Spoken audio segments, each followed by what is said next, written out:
bienvenue pour ce nouveau web flash Koala ME qui va porter aujourd'hui sur les différentes formes d'entreprises individuelles.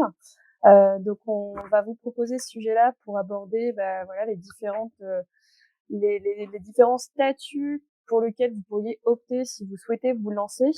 Donc aujourd'hui, comme je le disais, on va voir différentes choses. Tout d'abord, je vais commencer par vous faire une petite présentation de l'entreprise individuelle. Je pense que pas mal de monde savent déjà de quoi ça parle, mais je pense que c'est quand même bon pour ceux qui ont peut-être plus de doutes d'avoir cette petite présentation. Je parle de la micro-entreprise.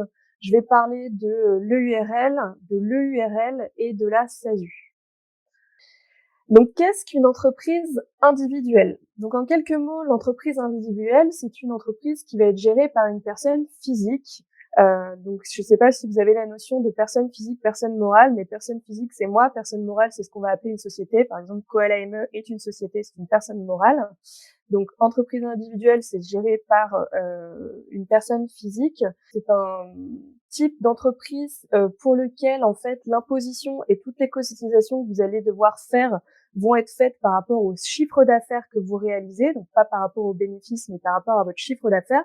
Donc, tout l'argent qui va rentrer pour votre entreprise, eh bien, vous allez être imposé et payer des cotisations là-dessus. Il faut savoir que pour créer une entreprise individuelle, eh bien, c'est des démarches qui sont simplifiées par rapport à d'autres types d'entreprises.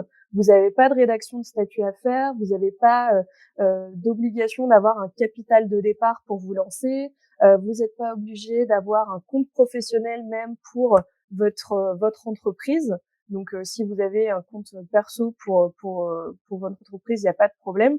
Donc, vraiment, les démarches sont simplifiées parce que même en termes de documents à fournir, va y avoir des justificatifs simples, justificatif de domicile, carte d'identité, pour un justificatif de non-condamnation, ce genre de choses-là. Donc, c'est relativement simple pour se lancer en entreprise individuelle. Ensuite, dernière chose qu'il faut savoir pour les entreprises individuelles, c'est que votre patrimoine privé et votre patrimoine professionnel vont ne faire qu'un. Ce qui veut dire que si, admettons, vous avez bien des dettes, ce genre de choses-là, eh bien les créanciers, ils pourront exiger un remboursement de vos dettes sur vos biens personnels en cas de faillite. Donc ça, c'est une chose à savoir.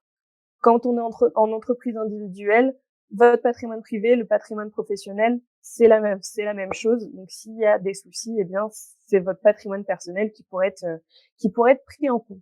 La micro-entreprise. Donc, peut-être que pas mal d'entre vous ont déjà participé à des webflash, donc ça va être une redite, mais pour les personnes pour lesquelles c'est une première, je vais me permettre de faire une petite présentation. Donc, la micro-entreprise, vous allez pouvoir vous lancer, donc c'est une entreprise individuelle, et vous lancer dans différentes activités possibles. Vous allez pouvoir vous lancer dans tout ce qui va être commerce, donc vente, dans l'artisanat, la prestation de services libéral.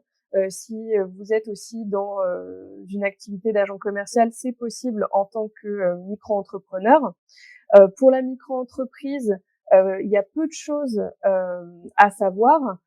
Déjà, celle qu'il va falloir faire en tant qu'obligation, c'est bien de faire la déclaration de chiffre d'affaires mensuellement ou trimestriellement. En micro-entrepreneur, même si vous faites un chiffre d'affaires nul, vous serez dans l'obligation de faire une déclaration de chiffre d'affaires auprès de l'URSSAF.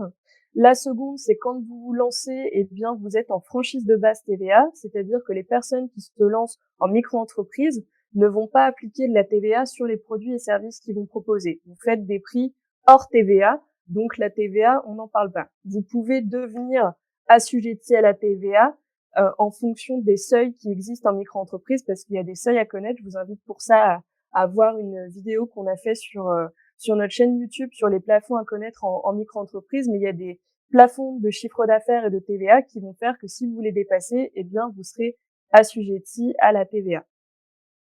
Ensuite, pour la rémunération, j'en parle parce que quand on est en micro-entreprise, on peut se demander comment on va être amené à se rémunérer, à avoir de l'argent. Eh bien, en micro-entreprise, on ne se verse pas de salaire.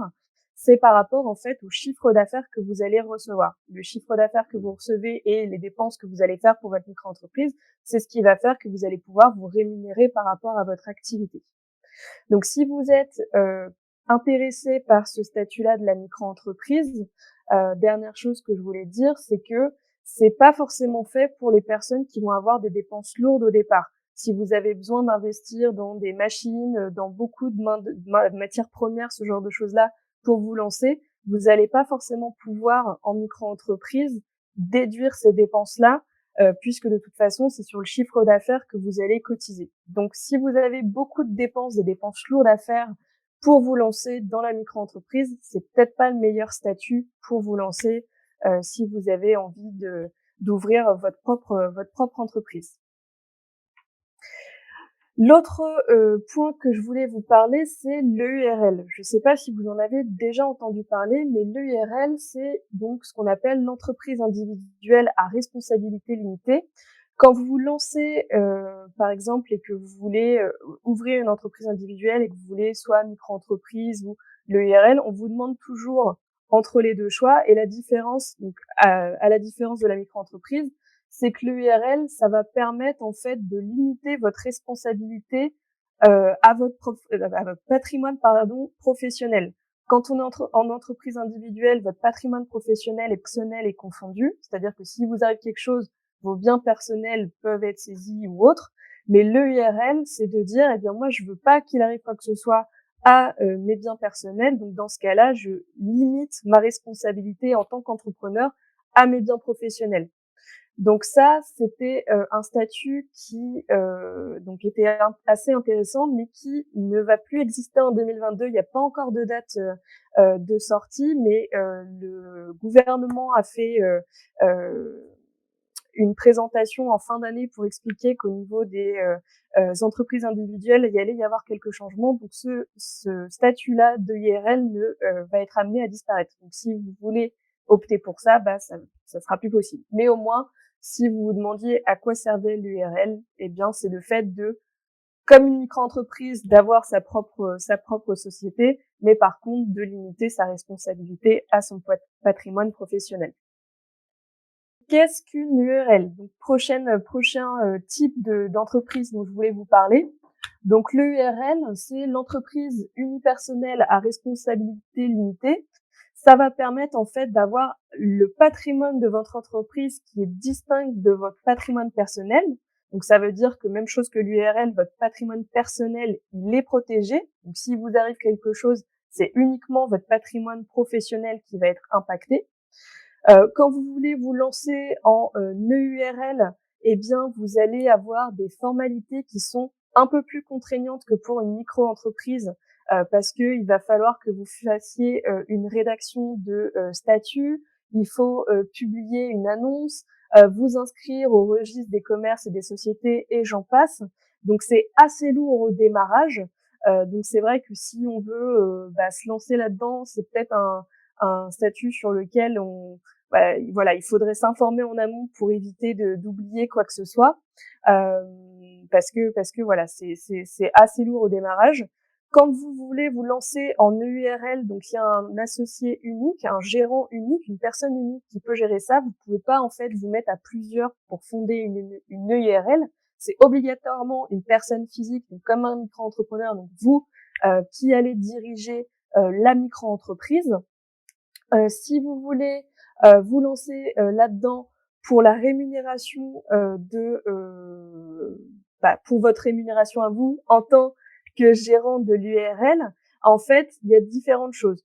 Vous n'êtes pas obligé de vous fixer un salaire, il n'y a pas de minimum qui existe, donc c'est pas forcément sur votre chiffre d'affaires que vous allez vous verser un salaire. Vous pouvez définir en amont que vous allez vous donner un salaire. Il n'y a pas de minimum ou de maximum autorisé. Donc c'est en fonction de ce que vous souhaitez vous faire en termes de rémunération que vous allez la fixer.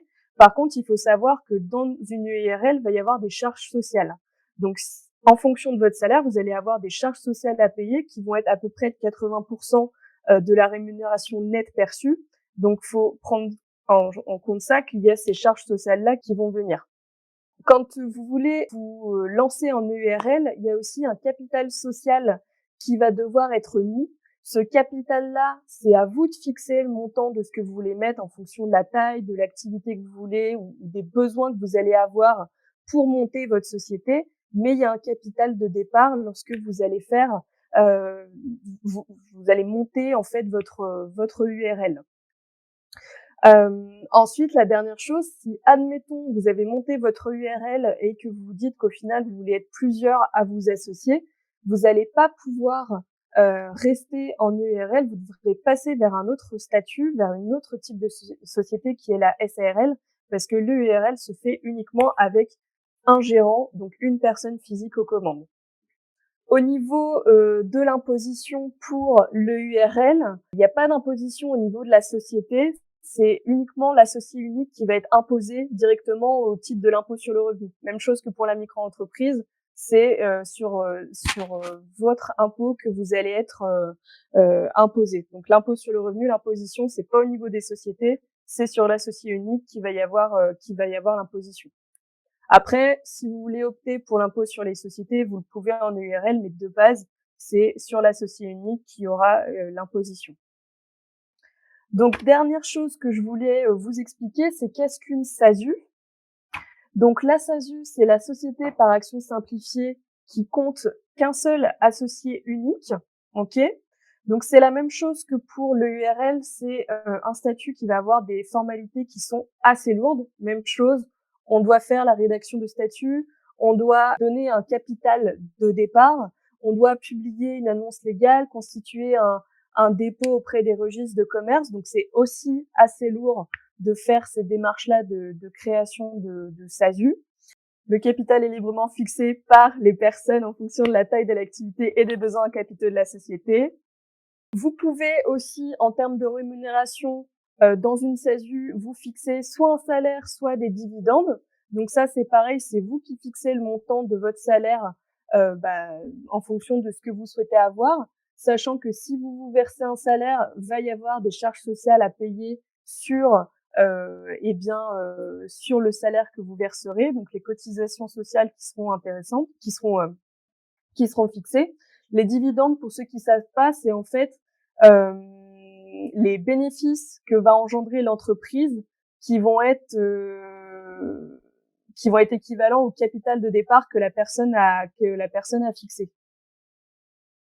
Donc c'est ça. Soit vous vous dites je fixe un salaire et vous définissez le salaire en amont, soit c'est par rapport aux dividendes et après c'est en fonction de ce que l'actionnaire aura mis, ce que la personne aura mis comme capital de départ qui pourra se rémunérer avec. Et donc quand on est en SASU, on va aussi devoir avoir une gestion comptable importante. Donc c'est pas seulement comme micro-entrepreneur tenir un livre de compte, ce genre de choses-là. Ça va être beaucoup plus lourd. Donc après, c'est sûr que si au niveau comptable, on n'a pas envie de s'endetter, bah voilà, la SASU, faut savoir qu'il y a des obligations assez importantes à connaître.